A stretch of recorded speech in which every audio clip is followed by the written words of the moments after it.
the leaves of these young plants are curled. This shows that there are sap-sucking insects that are present in your crop. Sapsuckers are made up of aphids, jassids, whitefly, mites, and thrips. Let's have a closer look at these bugs that damage the cotton crop in the first 2 months of its growth. These are aphids. Aphids can be either greenish-yellow or they can be black in color.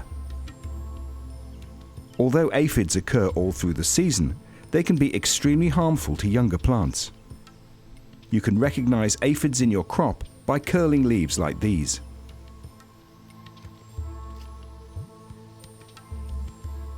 These are whitefly. Whitefly are present all over the world and they can be the cause of serious crop losses. Both aphids and whitefly leave a honeydew-like substance on the leaves that causes stickiness to the fibers. These are jassids. Jassids are small, slender bugs with large eyes.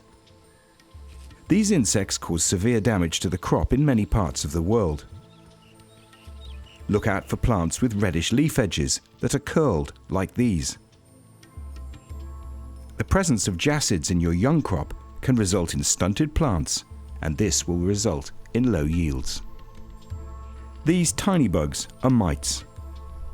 When they suck the leaf sap from the leaf, they cause yellow patches on the leaves. Mites can cause a great deal of damage and can sometimes lead to the stunting of plants. These are young thrips.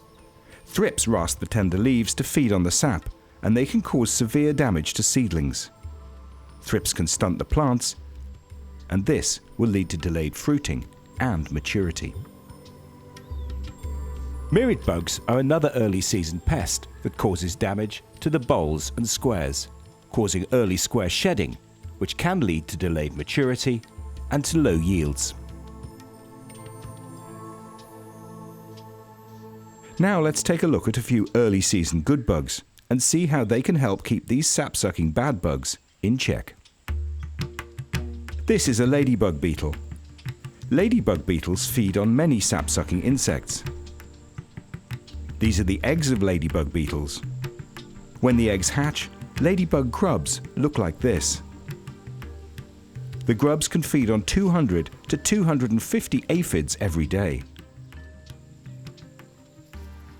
They will also feed on jassids, bollworm eggs, and even on small larvae before they reach their pupa stage. When the ladybug emerges from the pupa, it too will feed on aphids as well as many other bad bugs.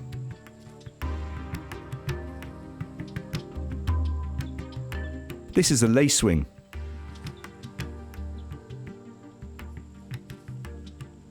It lays its eggs on a slender stalk to prevent it from being eaten by predators. When the eggs hatch, the lacewing grubs will feed on nearly all sap-sucking insects and even on small caterpillars. This is the grub of the syrphid fly. It's a monstrous feeder of aphids and other sucking pests. This is a Feltiella midge grub. It too gobbles up hundreds of mites and aphids every day. Then there are the spiders. The spiders in your crop will trap and eat all kinds of early season bad bugs. These are the good bugs. They're your allies in your cotton crop. They'll help keep the sucking pests at bay in the early season.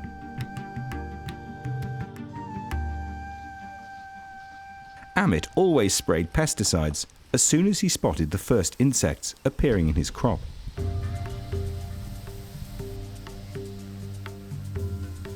This is a common practice with many farmers in Africa and India. They spray their fields at the very first sight of insects. But unfortunately, the pesticides they spray also kills the good bugs.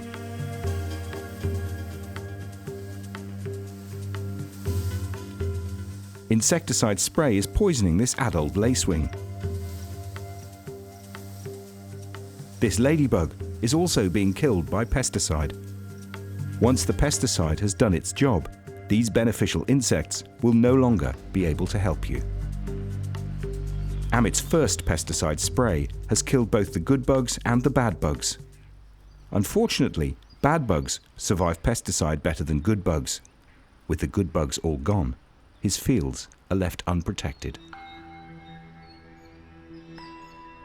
As the crop enters its flowering stage, the plants begin to show signs of attack by more bad bugs.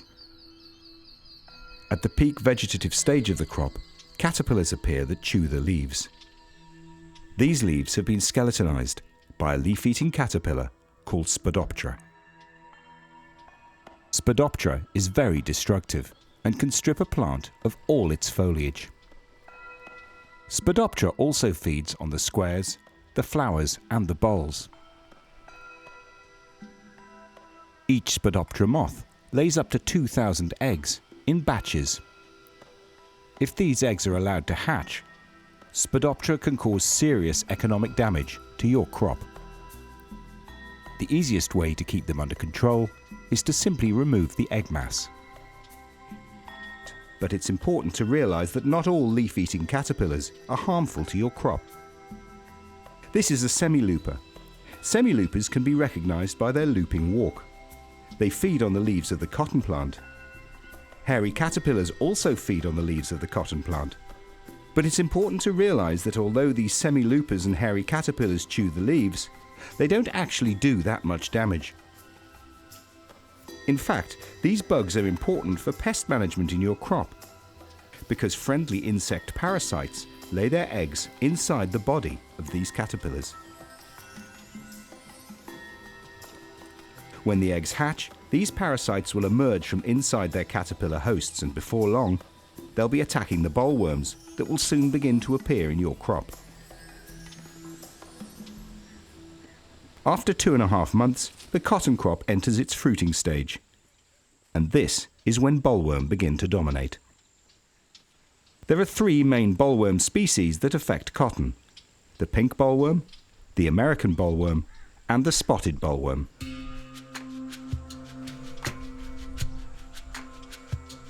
All 3 of these bollworm feed on the developing cotton seeds in the boll during the green boll stage. This is a spotted bollworm.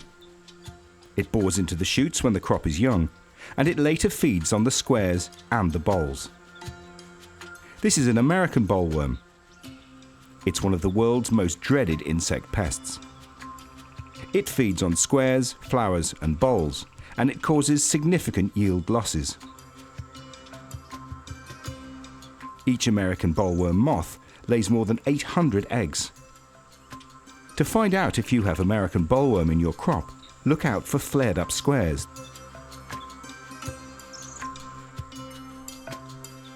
The American bollworm is one of the hardest pests to control, as it's built up resistance to many insecticides. This is a pink bollworm. It too feeds within the bolls, damaging the tender seeds, causing poor boll opening, and staining the valuable lint inside. It also attacks the cotton flowers, and it stops them from opening properly. Look out for rosette flowers like these to find the pink bollworm inside. Of all 3 of these bollworm, the pink bollworm is more difficult to control once it's entered the boll, because they hide inside to feed. These bollworm represent the greatest insect threat to your cotton crop yield. So how to control them without resorting to harmful pesticides? These worms can be controlled in nature by birds, spiders, and by many other good bugs, as well as by the deliberate spreading of insect diseases. There are many predators already in your cotton crop that can help in the fight against bollworm. Spiders, even this praying mantis, can help to keep them in check. Assassin bugs too will attack both sucking pests and bollworm. Here you can see an ant. It's feeding on a bollworm. This is a Canthocona bug. It's feeding on Spodoptera, and it also feeds on bollworm too.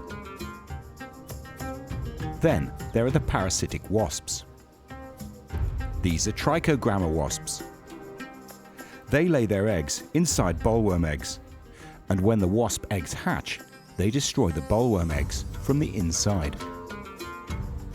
These braconid wasps are laying their eggs inside an American bollworm. As well as using the insect allies that you have in your crop, bad bugs can also be deliberately infected with viral and fungal diseases. This bollworm has been infected by a virus. Its body is full of viral particles. But this virus only attacks bollworm. It doesn't harm any other living organism. This is a bollworm that's been deliberately infected with a fungus. Several fungi can also be used to cause diseases in Spodoptera, as well as in bollworm. These fungal biopesticides are available in your local market. As we come to the end of the season, a few bad bugs damage the older plants and the open bolls. These are red cotton bugs. They will damage any remaining green bolls, and they'll cause boll rot and improper opening. Dusky cotton bugs also damage the open bolls. Both red cotton bugs and dusky cotton bugs spread fungi, stain the lint, as well as affect seed germinability. These are mealybugs. They can be recognized by their white dusty appearance. Mealybugs cause damage generally late in the season. The younger stages of mealybugs are called crawlers, and they spread rapidly, if not physically removed in time. There are several good bugs in the field that can be used to control mealybugs.